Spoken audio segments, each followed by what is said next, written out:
চলুন পাশের ঘরে গিয়ে আমরা আমাদের বাকি কথাগুলো সেরে ফেলি।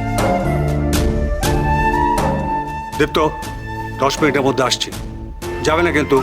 বসো। সৌরভ চল আসুন।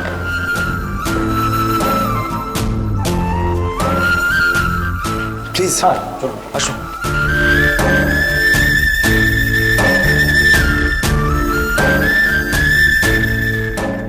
বলেননি কেন যে আপনার হাজবেন্ডও আমাদের এই কোম্পানিতে জয়েন করেছেন? আমি অবশ্যই এতে খুশি হয়েছি। ইনফ্যাক্ট সংসারটা আপনার চোখের সামনে থাকলে আপনি চাকরিটা ছেড়ে দেবো আর করবেন না। কালকের ঘটনার জন্য আপনি আমার উপর খুব ক্ষেপে আছেন, তাই না?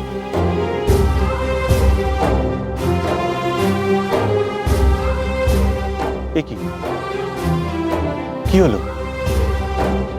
নতুন কোনো সমস্যা হয়েছে? ডিলটা তো আমাদের ফাইনাল হয়ে গেল, তাহলে আপনি কাঁদছেন কেন? আপনি দয়া করে কাউকে বলবেন না যে ও আমার স্বামী। আপনি তো এখানে আসেন না, বাকিরা যেন জানতে না পারে যে ও আমার স্বামী। আসলে ওনার ঠিক চায় না যে আমাদের ব্যক্তিগত জীবনটা কাজের জগতে এনে ফেলতে চায় না। সেটা বলে কাজের জায়গায় নাকি নানা রকম অসুবিধা হতে পারে। I see. Excuse me.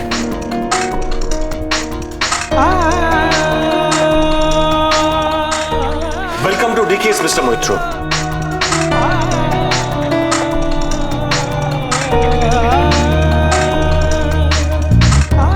চিন্তা করবেন না, আমিও খুব প্রফেশনাল। আপনারা যে স্বামী স্ত্রী সেটা আমি কাউকেই জানতে দেব না। হ্যাঁ, আপনি প্রফেশনাল ভাবটা রাখতে পারবেন তো? আমার সম্পর্কে এখনো পর্যন্ত আপনার কোনো ধারণা নেই স্যার। আমি কাজের জায়গায় কতখানি সিরিয়াস। আমাকে এখানে সকলে দীপ্ত বলে থাকে, কিন্তু আমি স্যারগুলোটাই প্রেফার করব। ডিলটা হয়ে গেছে স্যার। হওয়ারই কথা। নতুন ম্যাডাম যেভাবে সোজা করে উত্তরগুলো দিলেন, কর্পোরেট সেটআপে তো সেটা ভাবাই যায় না। ব্যানার্জিদা কোথায় গেলেন? ব্যানার্জিদা, ব্যানার্জিদা!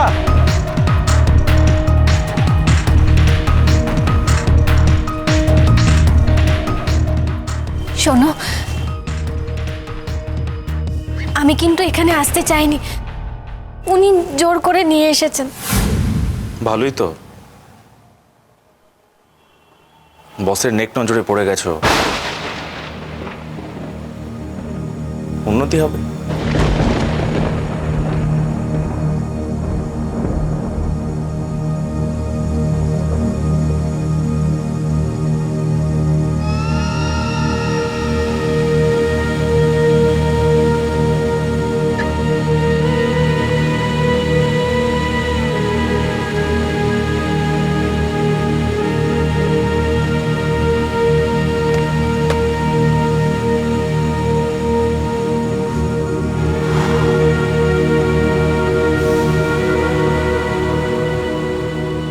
নতুন ম্যাডাম যেভাবে সোজা করে উত্তরগুলো দিলেন,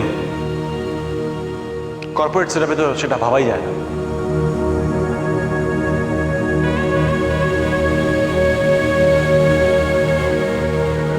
জিৎ, স্যাম্পল স্টকটা একবার।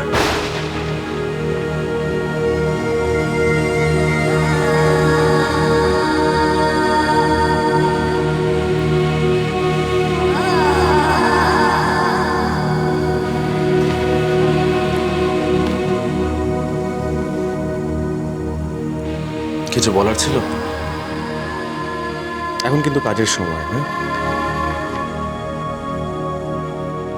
বলছিলাম যে ওই চুটকিকে বলেছি আমি আজকে শুধু আলো, তোমাকে আমি এই কথাটা আগেও বলেছি, কাজের সময় ব্যক্তিগত জীবনটা টেনে আনা আমি পছন্দ করি না। কাজ সংক্রান্ত কিছু বলার থাকলে অবশ্যই বলতে পারো।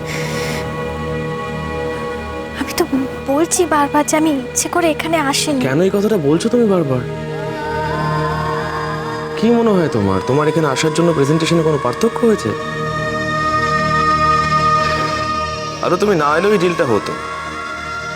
তুমি এসেছো, তাও হয়েছে।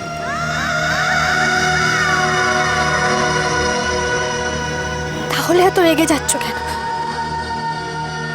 আমি আর কোনোদিনও এই অফিসে আসবো না।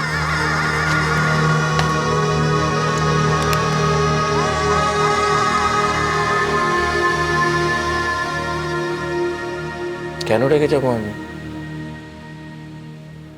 আর আমার রাগের সঙ্গে তোমার অফিসে না আসার কি সম্পর্ক? কি ভাবছো তুমি এখানে এলে আমি ভয় পাবো? প্রতিদ্বন্দ্বী তুমি আমার।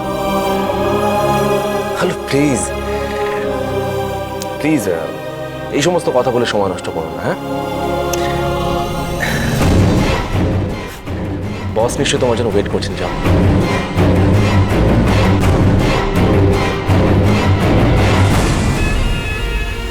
বস নিশ্চয়ই তোমার জন্য ওয়েট করছেন। যাও।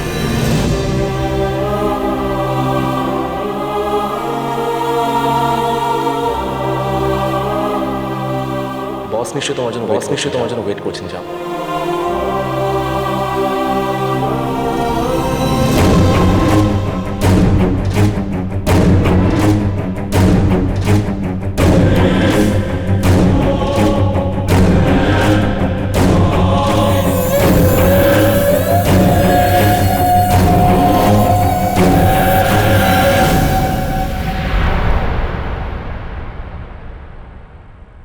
কি করলে একটু খুশি হবে তুমি?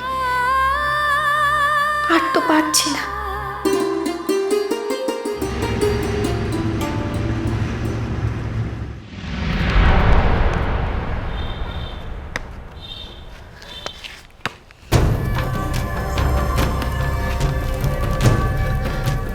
ইচ্ছে ইচ্ছে শোন, বলছি তোর মা কখন ফেরে? আমি ফোন করছি, ফোনে পাচ্ছি না কিছুতেই। নিশ্চয়ই ফোনে চার্জ নেই। জানি না মা কখন ফিরবে। শান্তিকা, এবার আমার সাথে।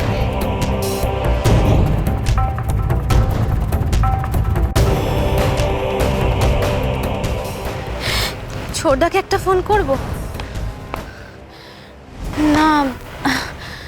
ছোটদা যদি বাজেভাবে রিয়াক্ট করে তখন মহা বিপদে পড়লাম। কি যে করি আমি।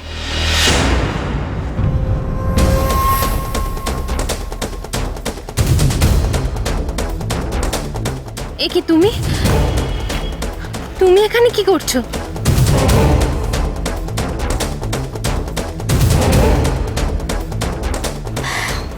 হ্যাঁ আমি। এতে এত অবাক হওয়ার কি আছে? ফোনে তো শুনলাম যে আলো তোমাকে বলেছে আজকে ইচ্ছেকে নিয়ে যেতে। তুমি বাড়ি যাও ছুটকি, তোমাকে না দেখতে পেলে বাবুজি গুসা করবে। আর তাই জন্য আমি চলে এলাম। সৌরভ আর আলো এলে আমি ইচ্ছেকে ওদের কাছে দিয়ে তারপরে বাড়ি যাব। তুমি যাও। সেটা সম্ভব না, কারণ ছোটদা যদি জানতে পারে যে তুমি ইচ্ছার কাছাকাছি এসেছো তাহলে। ছুটকি, আমি ইচ্ছের মা। ইচ্ছের কাছাকাছি যাওয়ার অধিকার আমার আছে। ঠিক আছে, अभी तुम जाओ। কি করবো এবার আমি? কিছু বুঝতে পারছি না। ইচ্ছো বেবি। আরে আন্টি, তুমি এসে গেছো সারপ্রাইজ দিতে? হ্যাঁ, কিন্তু এখনো তো মা আর বাবাই আসেনি। ও ঠিক है, নো প্রবলেম। আমি তো আছি, আমি ওয়েট করব। আচ্ছা তুমি আমাকে বলো, তোমার তবিয়ত এখন ঠিক আছে তো? হ্যাঁ, একদম ফার্স্ট ক্লাস? পেটও ব্যথা নেই তোর? হ্যাঁ, তুমি কি করে জানলে আমার পেটে ব্যথা ছিল?